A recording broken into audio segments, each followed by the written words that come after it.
Friends, कैसे हैं आप सभी। आई होप आप सभी बहुत अच्छे होंगे और आप अपनी बोर्ड की प्रिपरेशंस बहुत अच्छी तरीके से कर रहे होंगे। प्रीवियस वीडियो में मैंने आपके साथ चैप्टर 1 के फिज़िक्स के इम्पॉर्टेंट क्वेश्चन और मार्किंग स्कीम डिस्कस की थी। उसके बाद मैंने वीडियो नहीं पोस्ट की है, तो मैं अब आपको सेकेंड चैप्टर 2 और चैप्टर 3 के इम्पॉर्टेंट क्वेश्चन साथ में दे रही हूँ। फिर उसके बाद नेक्स्ट वीडियो में फिर 2 चैप्टर के इम्पॉर्टेंट क्वेश्चंस दूंगी, ताकि आपका जो सिलेबस है जल्द से जल्द मैं ख़त्म कर सकूं और आपको इम्पॉर्टेंट क्वेश्चंस प्रोवाइड कर सकूं और आप लर्निंग अपनी कंटिन्यू रखिएगा, है ना। और ऑब्जेक्टिव्स की टेंशन मत लीजिएगा। मैंने पहले भी बताया था, अभी फिर रिपीट कर दे रही हूँ। बेसिक कॉन्सेप्ट्स अगर आपके क्लियर होंगे और जो हमारे चैप्टर के एंड में पॉइंट टू रिमेंबर वाला पोर्शन होता है, अगर आप उस पर बहुत अच्छे से ध्यान दे के समझ लेंगे तो आपका ऑब्जेक्टिव का पोर्शन भी तैयार हो जाएगा। आज मैं आपके साथ चैप्टर 2 और चैप्टर 3 के इम्पॉर्टेंट क्वेश्चन 2 मार्क्स, 3 मार्क्स और 4 मार्क्स के क्वेश्चंस डिस्कस करने वाली हूँ। उससे पहले wish you a very happy new year. I hope आप सबके ड्रीम्स पूरे हो और खूब सारी सक्सेस मिले, है ना। चलिए मैं आपके साथ क्वेश्चन शेयर कर लेती हूँ। जैसा कि मैं आपको पहले भी बता चुकी हूँ, चैप्टर 2 और चैप्टर 3 के जो इम्पोर्टेंट क्वेश्चन, चैप्टर 2 और चैप्टर 3 दोनों को चैप्टर 1, चैप्टर 2 एंड चैप्टर 3 तीनों चैप्टर को मिला के आपकी 16 मार्क्स के क्वेश्चंस आपको पेपर में देखने को मिलेंगे, ठीक है। तो ये किस तरीके से डिस्ट्रीब्यूट हुए हैं ये मैं आपको प्रीवियस वीडियो में समझा चुकी हूँ। तो अगर जिन बच्चों ने प्रीवियस वीडियो नहीं देखी है तो आप पहले प्रीवियस वीडियो देखकर मार्किंग स्कीम देख लीजिए, उसके बाद आप यहाँ पर आके क्वेश्चंस देख लीजिएगा, ठीक है। तो सबसे पहले मैं आपके साथ 2 मार्क्स के क्वेश्चन डिस्कस करने वाली हूँ। 2 मार्क्स के क्वेश्चंस जो 2 और 3 चैप्टर में से इम्पॉर्टेंट है, जिन्हें आपको करना है, वो कुछ इस तरीके से हैं। याद रखिएगा, जब आप पोटेंशियल की डेफिनेशन याद करेंगे, तो मैं पहले भी बता चुकी हूँ, जब भी आप कोई डेफिनेशन तैयार करते हैं तो उसके साथ एसआई यूनिट फार्मूला पक्का याद कीजिएगा, क्योंकि ये ऑब्जेक्टिव का भी पार्ट है, ठीक है। और पोटेंशियल की फैक्टर अफेक्टिंग भी आपको पढ़ने हैं। कम से कम आप 2 फैक्टर अफेक्टिंग याद कीजिएगा कि किन फैक्टर से हमारा पोटेंशियल अफेक्ट होता है, लाइक चार्ज से, एरिया ऑफ कंडक्टर से, डाइलेक्ट्रिक मीडियम से। आप बुक उठाएंगे तो आपको कम से कम 4-4, 5-5 पॉइंट दिए होंगे, तो उस हिसाब से आप 2-2 पॉइंट भी कर लेंगे तो मोर देन सफिशेंट होगा।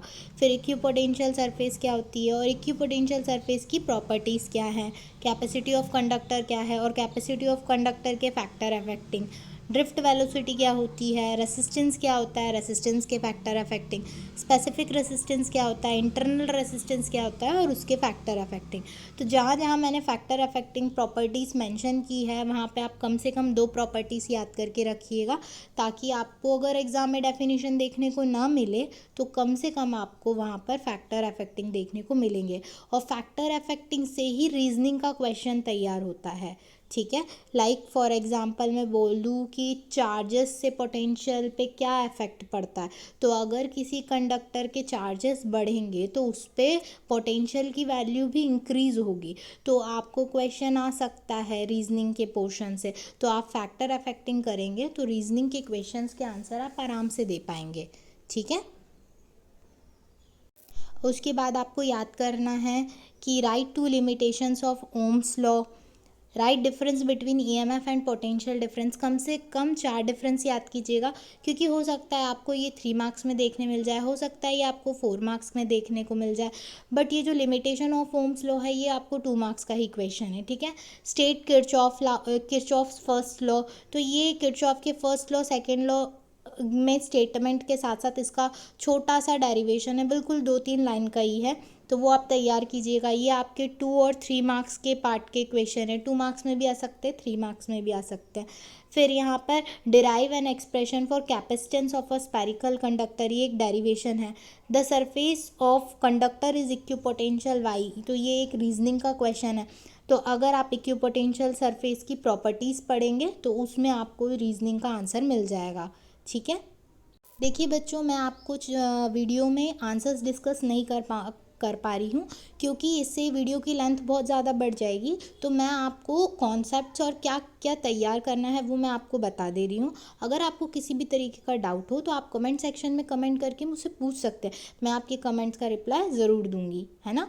अब इसके बाद हम डिस्कस करते हैं 3 और 4 मार्क्स के क्वेश्चंस, ठीक है। और 3 मार्क्स का जो क्वेश्चंस है, पहला वो है derive an expression for electric potential due two point charge, ठीक है। ये डेरिवेशन में आपने एक फार्मूला ड्राइव किया होगा जिसका फाइनल आंसर कुछ इस तरीके से आ रहा होगा। आपको ऑब्जेक्टिव में भी आ सकता है कि इलेक्ट्रिक पोटेंशियल किसी पॉइंट चार्ज के लिए क्या है, फॉर्मूला क्या है। तो आप लिखेंगे V इक्वल्स टू 1/4πε0 Q/R, ठीक है। फिर अगला क्वेश्चन है obtain N expression for potential at axial position through an electric dipole, ठीक है। याद रखिएगा फर्स्ट चैप्टर में इलेक्ट्रिक फील्ड इंटेंसिटी के लिए हमने एक्सियल पोजीशन पर वैल्यू फाइंड की थी, ठीक है। अगर पोटेंशियल के लिए आता है तो आप जो है V की वैल्यू फाइंड करके निकाल के आएंगे, जो V इक्वल्स टू 1/4πε0 P/R² है, ठीक है, जहाँ पे P हमारा इलेक्ट्रिक डाइपोल है, ठीक है। फिर थर्ड क्वेश्चन है derive an expression for a point due to electric dipole in equatorial position, ठीक है। इक्वेटोरियल पोजीशन या फिर ब्रॉड साइड पोजीशन, दोनों का मतलब एक ही है। तो इसमें हमने पोटेंशियल की वैल्यू 0 फाइंड की होगी। आप अगर बुक उठाएंगे तो आपको ये तीनों डेरिवेशंस देखने को मिलेंगे। ये 3 मार्क्स के भी हिस्सा हैं और 4 मार्क्स का भी पार्ट है, ठीक है। देन उसके बाद फोर्थ इंपॉर्टेंट क्वेश्चन है establish relation between electric field intensity and potential. तो ये ऑब्जेक्टिव में भी बन सकता है कि इलेक्ट्रिक फील्ड इंटेंसिटी और पोटेंशियल में आखिरकार क्या डिफरेंस है। तो क्या डिफरेंस है, E is equals to -dV/dx, जहाँ पे E हमारी इलेक्ट्रिक फील्ड इंटेंसिटी है, dV हमारा पोटेंशियल है और dx हमारा डिस्प्लेसमेंट है, ठीक है। फिर अगला क्वेश्चन है drive N expression for parallel plate capacitor. इसमें आपने C equals to ε0 A/D find किया होगा, ठीक है, जहाँ A हमारा एरिया ऑफ क्रॉस सेक्शन है और D हमारा डिस्टेंस बिटवीन 2 प्लेट्स है। और आपके बुक में इससे रिलेटेड 2 क्वेश्चन होंगे, एक पैरेलल प्लेट के बीच में मीडियम रखा होगा और एक पैरेलल प्लेट के बीच में विथआउट मीडियम वाला होगा। तो दोनों ही डेरिवेशन आपको प्रिपेयर करना है। ये जो आंसर है ये आपका विथआउट मीडियम वाला है, ठीक है। सिक्स्थ क्वेश्चन है derive an expression for capacitance of spherical conductor. इसमें हमने C equals to 4πε0R find किया होगा। तो ये आपका 3 मार्क्स का क्वेश्चन है, ठीक है। फिर proof Wheatstone bridge. Wheatstone bridge की स्टेटमेंट के साथ डेरिवेशन तैयार कीजिएगा। प्रूफ्स ओम्स लॉ, तो इसमें भी स्टेटमेंट के साथ डेरिवेशन तैयार कीजिएगा। Derive relation between drift velocity and current, तो इसमें भी आप डेरिवेशन प्रिपेयर कीजिएगा। जिस जो रिलेशन है वो हमें ये बताता है कि I is equals to NeAVD, जहाँ I हमारा करंट है, N नंबर ऑफ इलेक्ट्रॉन्स है, E हमारे इलेक्ट्रॉन की वैल्यू है, A हमारा एरिया है और VD हमारी ड्रिफ्ट वेलोसिटी है, ठीक है। आई होप आपको क्वेश्चंस बहुत अच्छे से समझ में आ गए होंगे। अगर किसी भी तरीके का डाउट हो तो कमेंट सेक्शन में कमेंट करके आप मुझसे पूछ सकते हैं और मैं जल्द ही आपका नेक्स्ट 2 चैप्टर के वीडियो साथ में लेके आऊँगी, ताकि आपका जल्द से जल्द सिलेबस कवर हो सके। आप अपनी प्रिपरेशन बहुत बढ़िया तरीके से कीजिएगा। आपके लिए ये सारे ही मोस्ट वांटेड क्वेश्चंस होंगे, इसकी गारंटी मैं लेती हूँ, ठीक है। Don't forget to like share and subscribe my channel. Thank you. Wait, एक क्वेश्चन तो रह गया। ये सबसे ज़्यादा IMP क्वेश्चन है, तो इसे करना बिल्कुल ना भूलिएगा। और वैसे भी वीडियो में थोड़ी बहुत गलती हो जाती है और आप मेरे फैमिली का हिस्सा है और फैमिली वाले तो गलतियों को माफ़ कर देते हैं, है ना।